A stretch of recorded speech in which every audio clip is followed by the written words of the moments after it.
Hello, and welcome to today's video. I will be breaking down the steps to becoming a real estate agent here in California. So if you have been kind of on the fence for a while about becoming a real estate agent, this is the perfect video for you. I'm going to simplify things, get straight to the point, and help you obtain that real estate license so you can go ahead and make a whole lot of money. All right, so stay tuned. All right, everyone, Hiljin here. If you are new to this channel, welcome. I am a real estate agent here in Silicon Valley. I like to make videos specifically for brand new real estate agents because I myself am a brand new real estate agent. I'm about 2 years into the business in September. And I just want to kind of share in real time my career advice, the things that I've done. My first year, I saw some pretty good success. I made 6 figures my very first year as a real estate agent in a booming competitive market here in California. And yeah, I just want to be able to be very transparent and hopefully help you kind of push you over the hump to getting your real estate license, whether you want to become full-time or even if you want to become part-time. There's nothing stopping you.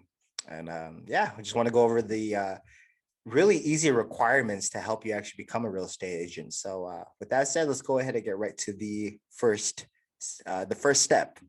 All right, guys. So first step, it's very simple. You just have to be 18 years old and you have to be a US citizen. That's the first requirement.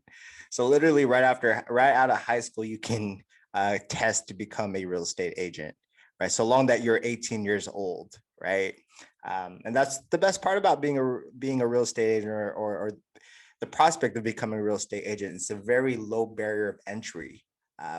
So even if you have a full-time job or you have multiple side hustles, you can add this to your repertoire, if you will. And real estate checks are huge. So if you get lucky, or if you decide that you want to do maybe 1, 2, 3 deals a year, I mean, the checks are significant. So, depending on where you live here in California, where home prices are about $1 million, 2, 3 of these could get you about 75,000, 50,000 to $75,000 of a commission check. So, I mean, that was kind of one of the biggest reasons why I added, or why I became a realtor. So yeah, first step, be 18 and be a US citizen. Super simple. All right, guys. Second step, there are some pre-licensing education requirements, okay? And it consists of 3 classes, 2 of which are required. So the 2 required classes are real estate principles and real estate practice. The third class, there's a plethora of different classes that you can take. It's optional. I'll put kind of a screenshot of some of the classes that you're able to take. Huge list, I think maybe 15 of them. Yeah, but you have to take 3 classes. Obviously, you have to educate. You have to have some sort of some kind of surface knowledge of real estate, and more so, you just kind of have to understand like the vocabulary of real estate and some basic laws so that you're actually representing your clients to your fullest capacity, right? And these classes kind of help you do that. Specifically, these classes should actually accumulate about 135 hours of education. Okay, so that's about 45 hours each class. Now, depending on where you take your classes, I know 135 hours kind of sounds like a lot, right? And it's like, man, I don't got time for 135 hours, to put. I have so many things going on. But what I would suggest, or what I did, was actually took it online, right? As kind of like a self-paced course. And I took it through Kaplan. The reason why I took it through Kaplan is because I was familiar with Kaplan. I took Kaplan's master, what do you call it? The GRE? No, not GRE. I forget whatever the thing. It's been so long, guys. But in order to get into a master's program, you have to take I think it's the GRE in order to actually go to obtain your master's, right? To go to, I forget what it's called now. I'm totally blanking out here, guys. Continuing education, right after your bachelor's. You have to take a GRE. You have to test in so that you could get accepted to a master's program. So I took mine through Kaplan. And when I decided to become a real estate agent, I did a real quick research on Kaplan, and happy to find that they actually offered online real estate classes. So yeah, I signed up for it. Beauty about it was self-paced. So, I was working my other business at that time, and, I was able to, knock out all 3 classes within about two months. In 2 months, guys, I finished all 3 classes. Um, and I want to emphasize 2 months because you might be asking yourself, you finished 135 hours in 2 months?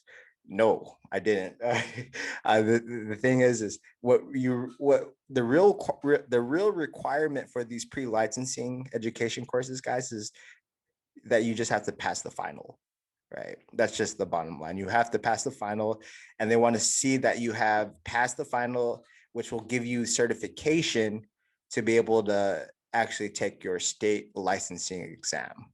Okay. So when it does say 135 hours of education needed, that's kind of a ambiguous amount of hours.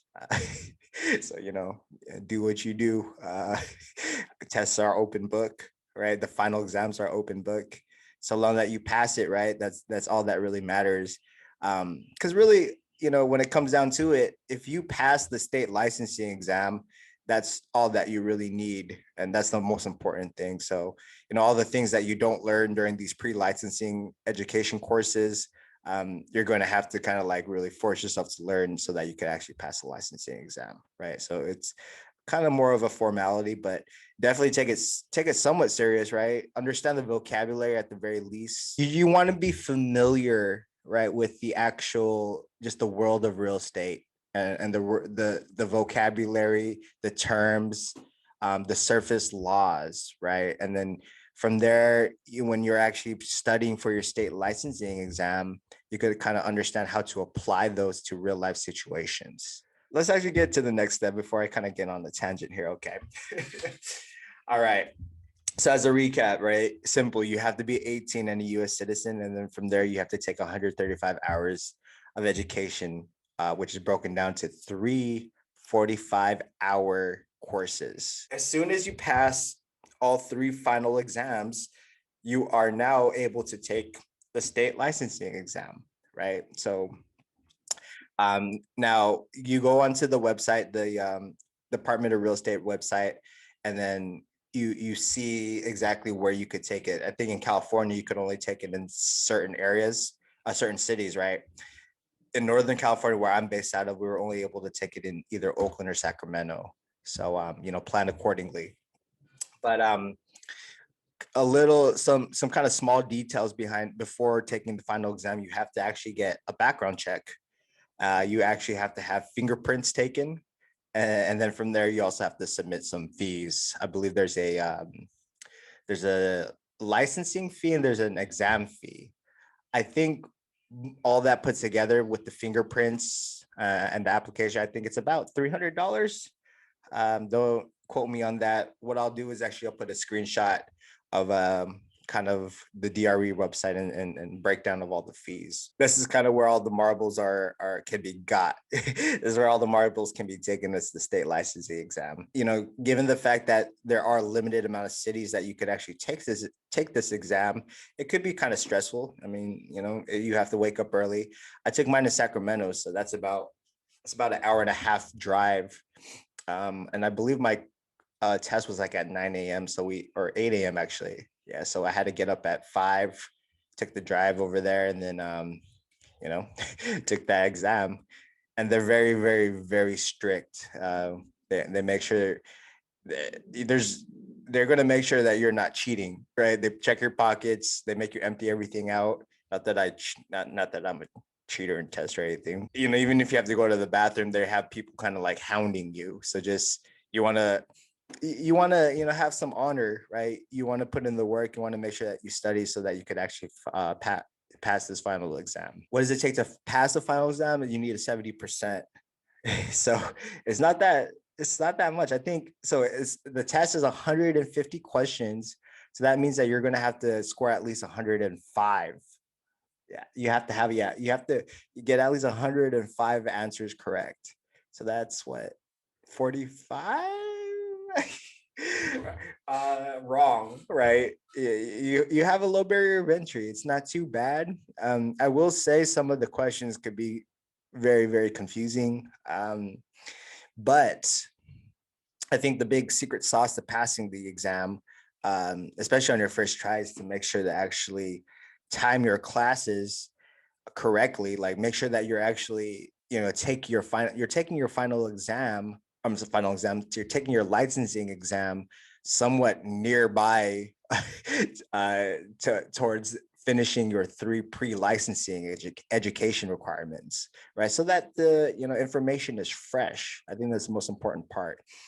Now, the biggest secret sauce and the thing that I wish I did was actually take a crash course. Uh, so I didn't pass the first time, guys. I actually missed it by 1 point. So I scored 104 out of 150, right? Super painful. And I know that because if you fail, they'll actually tell you exactly how much you missed it by, right? So spin on me while I'm down, right? And I didn't take a crash course. And no, not to make this an excuse, but I took my exam. I scheduled my state exam like at the heart of COVID, right? So what happened was I actually had to reschedule my exam a lot because of COVID, and we weren't able to kind of go out, and we weren't able to be around other people, right? So I had to literally I had to kick that rock down the road. I think I can't even remember how much longer, but I think my test day got postponed about a month and a half to 2 months. And at that point, all that all the information that I studied, it was non-existent at that point, right? But I still took the exam, and I'm proud actually to miss only by 1. I kind of look at that as a win more than anything else. Glass half full. But absolutely take a crash course. The second time around, I took a crash course from Chamberlain, a very popular crash course education service out here in the Bay Area, and that helped me. That helped me a ton. I felt a lot more confident the second time around, and I passed. I can't tell you exactly what I scored because if you pass, they just tell you passed. They don't give you your percentage or anything like that. So, and then from there, guys, after you pass, the final step is you hang your license with a brokerage. In the Bay Area, Intero Real Estate Services is a really popular brokerage out here, pretty well known. And I decided to hang my license under there. I had it actually already set up. I was introduced to a managing broker out here in San Jose from a mentor. Had lunch with him, and he said, as soon as you pass this exam, we'd be happy to take you. Right. So, yeah, I already had kind of like that whole thing set up before taking the exam, and started my career as a real estate agent. And it was really, really that simple, guys. To tie everything together, guys, it's being a real estate agent is becoming a real estate agent is not that difficult. It really isn't. It does take some, it does take some discipline. You have to take the test and you have to pass it. But outside of taking the test and the pre-licensing exams, the barrier of entry is very, very minimal. I mean, you just have to be 18 years old. So you just have to get out of high school pretty much. Um, and then, passing, it's 70%. Like for anyone who went to school, that's a C. That's barely passing all your courses right there, right? Also, the fees aren't that expensive, right? It's less than $500 to become a real estate agent, and potentially you could, that investment absolutely pays off in your very first deal, 100%. Okay. And also, just the background checks alone, that you're not, a felon probably, or just like a menace to society, you're going to pass that background check, right? So it's easy. Well, I'm not going to say it's easy. I guess it's simple steps more than anything uh, to become a real estate agent. And, the juice, is that juice worth the squeeze at the end of the day, coming from me? 100%, my first year again, I saw pretty modest success. Definitely not. I mean, I could toot my own horn, but there's so many people out, so many agents out here in my brokerage are killing it. You know, like 9 is something that they're doing their month in 1 month, right? Closing 9 deals. So I mean, obviously there's a lot for me to learn. And again, I'm happy to share it, right? I'm in a different journey in my life, a different part of my career as a real estate agent. You know, I started my first year, I did that, you know, part-time. I was still working my other business. And you know, this year I'm really going at it, you know, kind of like more full on, right? Definitely putting more hours, not quite like 40 hours a week. That isn't, at the end of the day, that isn't my goal to work 40-hour weeks. My goal is to, you know, make a lot of money in this business and only work like 20 hours, 25 hours a week and, you know, still see modest success. But that's me, right? That's my goal. That's how I want to run my business. That's how I want to like create my life. And, you know, again, if you want to do that, real estate career, having a real estate career can absolutely support your life. Even if you want to just work X amount of hours, you could still make a killing, guys. And I did that my very first year. So yeah, but that's about it, guys. Am going to be making more content about, you know, brand new real estate agent stuff, advice, whatever, just things that I can share because it's so fresh for me. It's something that I could still relate to, and it's, I'm still at that point in my career where I could be very transparent and hopefully just add value to anyone who's looking to become a real estate agent. This is something that, you know, I'm not gonna say I wish I did earlier because I'm happy with what I went through in my life, you know, all the things that I've learned on the way. But you know, for anyone who's on the fence, again, anyone on the fence about becoming a real estate agent, if this is anywhere in your lexicon, right? If this is something that you've been thinking about, I'm hoping this video could give you kind of that push. And well, more than anything, I hope that this could kind of answer any questions that you may have regarding, you know, making that full jump to getting your license. So yeah. Well, with that said, thank you for watching. I appreciate you giving me the time. And then until the next video, guys, I'll see you guys soon.